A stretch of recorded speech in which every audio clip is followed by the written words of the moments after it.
suba la ma benn journaliste woo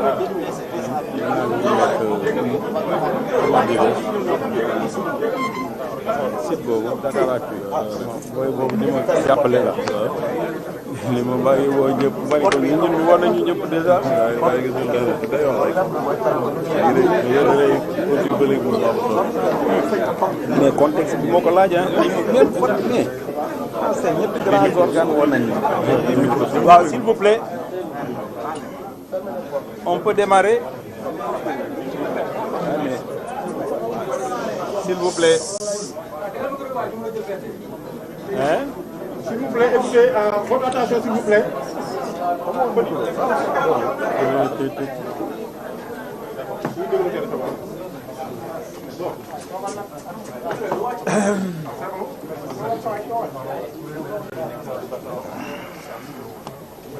Mesdames, Messieurs les membres de la coalition, s'il vous plaît. Mesdames, Messieurs les membres de la coalition Bokk Gis Gis Liggéey, Mesdames et Messieurs les journalistes, Mesdames et Messieurs les invités, il ressort des résultats provisoires des élections législatives publié par la Commission nationale de recensement des votes, que le peuple souverain a décidé d'instituer un rapport de force très équilibré entre le pouvoir et l'opposition, ce qui est incontestablement une avancée majeure pour notre démocratie.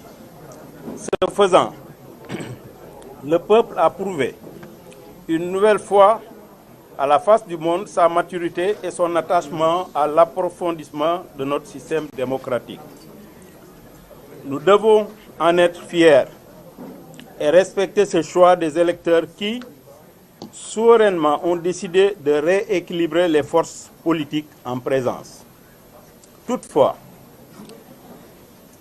il nous faut éviter que cette belle opportunité ne soit transformée en difficulté pour la bonne marche de notre pays et de nos institutions. La lecture qu'il convient d'avoir de ces résultats est qu'aucune majorité claire ne se dégage. Il s'agit là d'une situation inédite qui appelle de la part des acteurs politiques que nous sommes, dont la configuration n'entravera en rien son action.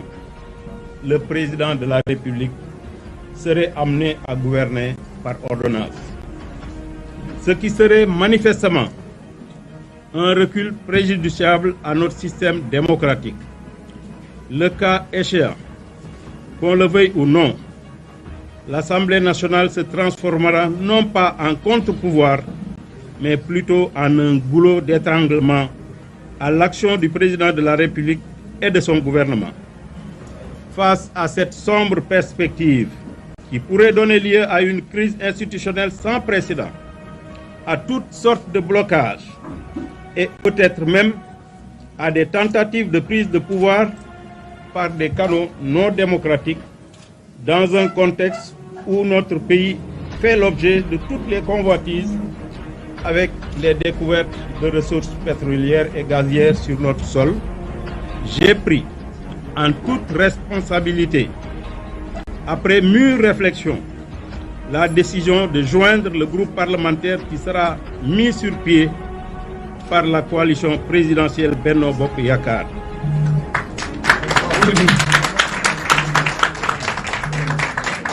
Cette décision que j'ai prise sans discussion aucune avec la coalition au pouvoir et donc sans condition.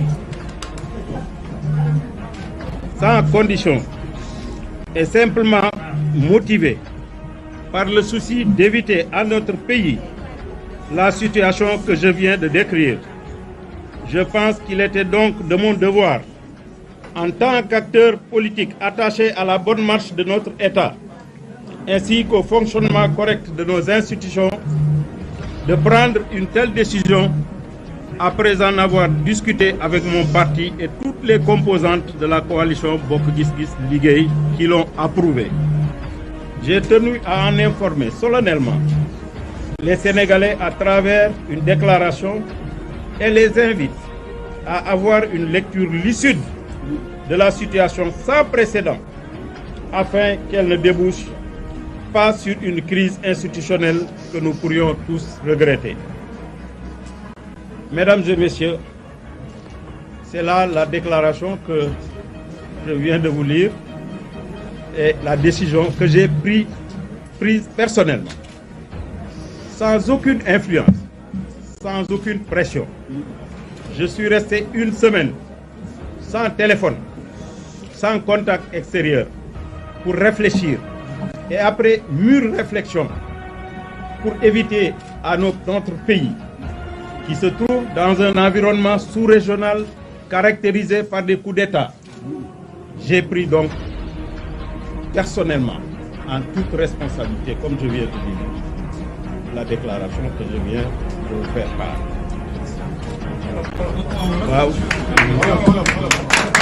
Merci président. Foo wax ñoo ko bos. Yow foo ñu jëm la ñu jëm ko barke Serigne Touba. Foo wax ñoo ko bos. Jërëjëf. Maa ngi nuyu waa Sénégal yëpp.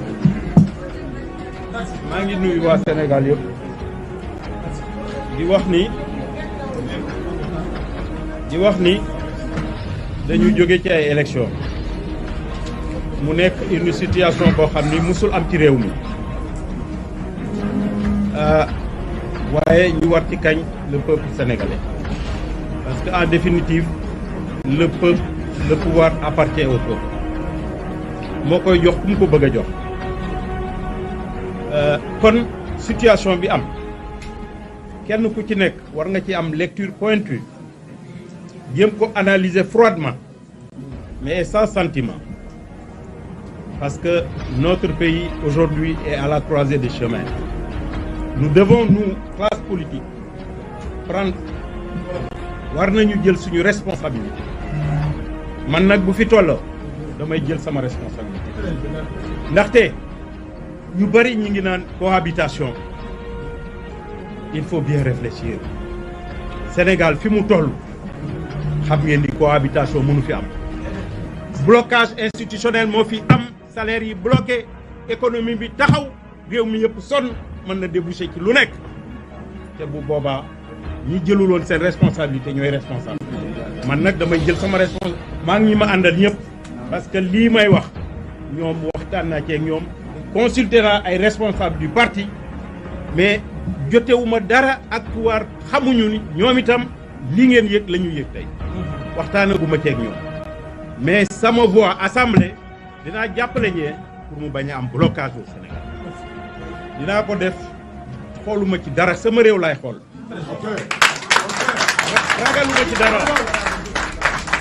ragaluma ci dara quelques personnes yi nekk derrière des claviers là pour insulter les gens ragaluma ko man réew mi laa moo ma ñor ëllëgu réew mi moo tax ma jël décision bi te nag bu jafe woon ba jafe ñooñu duñu jël responsabilité yooyu fi ñu toll nii ñu bari ñi ngi xalaat ëllëg assemblée bloquée kenn du mën a élire président kenn du mën a def dara mais bu boobaa président de la république mooy jël ordonnance il gouverne par ordonnance te loolu c'est un recul démocratique l'assemblée doit jouer le contre-pouvoir mais malheureusement dafa am ñoo xam ni à travers leur réflexion dans la presse vraiment te nekk ay mag te réew nag bu tollee foofu mag ñi dañu war a ñëw nag wax ak xale yi parce que xale yi amaguñu expérience boobu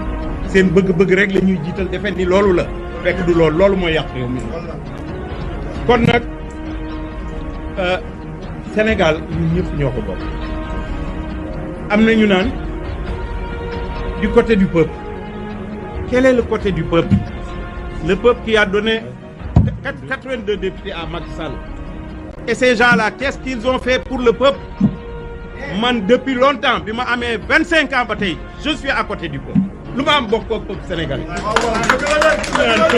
quel peuple ñi ngi toog seen i kër li ñu am di ko séddoo ak seen njaboot dañu bàyyi nit ñi moomuñu nit ñi que ça suffit. xam nga réew mi depuis quelque temps est pris en otage par quelques personnes loolu nag c'est inacceptable. Ces personnes-là qui ont trompé une partie de la jeunesse sénégalaise, je pense que aujourd'hui il est temps d'arrêter. réew mi ñoo ko bokk parce que ñooñu même bu leen yàlla joxoon réew mi ci yenn conditions yi ils auraient des difficultés pour gouverner. réew boo ko bëggee bëgg ko jiite da nga koy bëggal jàmm boo nekkee président am jàmm loolu mooy li ma bëggoon a wax maa ngi gërëm ñëpp. di sant ñëpp di gërëm.